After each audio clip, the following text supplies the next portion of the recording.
Hi, I'm Tim McMahon, and welcome to the Why of the Buy. Wouldn't it be great if you could win every sales opportunity you go after? I know, I'd like it, but unfortunately that's a pretty tough order. But what if you could at least know whether or not you could win it? Now, that would have a lot of value because you wouldn't spend all that time, resource, and money going after something that you really didn't have that high a probability of winning to begin with. As we all know as salespeople, that time, that selling resource is the one thing we can't get back. So the why of the buy is about 4 simple steps or simple ideas or simple questions that you can ask yourself, do you know, before you invest in going after a piece of business. Now the first one is know the full decision cycle. In other words, there's always more than one person involved in a sale. In large companies especially, you may only see one person. You might only speak to the purchasing agent, or you might be only speaking to a manager or an engineer or someone else in the company, but there's always somebody else. The second is to understand their buyer roles. Now, the first, of course, is we want to know the decision maker, who in many companies may not make the final decision, but they're the final or prime recommender. So we have a decision maker, we have influencers, we have high influencers who have a lot to say about what happens, and we have low influencers who, they're just kind of there. And the final one is we have approvers, and this is what we don't always think about. An approver is often someone who may not be directly involved typically in the evaluation or the buying process, but they're going to approve or disapprove. Now the third step is to identify the buyer type. There are 3 types of buyers. There's an economic buyer who's concerned primarily about cost and financial issues. Is it a good investment? The second type of buyer is a technical buyer. Now that buyer is concerned about the very specifics, the performance, the characteristics of the product you're selling. And the third is a directed buyer. Now that's an unusual one because the directed buyer may have no real specific motivation. They've been told to go and find a certain type of product.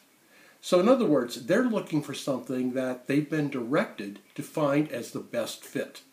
But understanding these 3 different buyer types gives us 3 very different types of sales presentations and value propositions that we offer, either economic, technical, or a closest possible fit to what the buyer has been directed.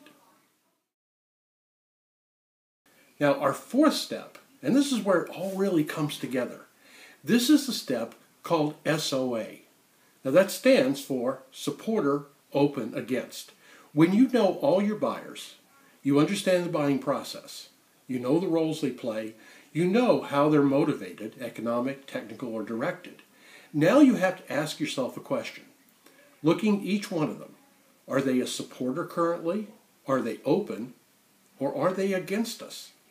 So imagine doing that, taking one of your sales opportunities, lay it out with each one of the buyers, and put down for each one an S for supporter, O for open, A for against. Now if it's a supporter, you're in good shape.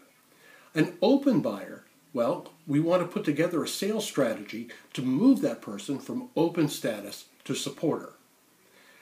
If they're against us, we want to put together a strategy to move them from against to open. Now here's one thing to remember. You can only typically move 1 step at a time. In other words, someone who's currently open can be moved to supporter, but someone who's against us, at best, could probably be moved only to open. Now keep in mind, someone who's against us could be that way for a lot of different reasons. They may prefer a different vendor. They may have had a bad experience with us.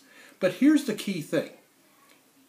If someone who is against you is in a position of power, for instance, they're either a decision maker or perhaps even worse, an approver, and they're against us and you can't convert them, then you may have to assume you can't win the opportunity.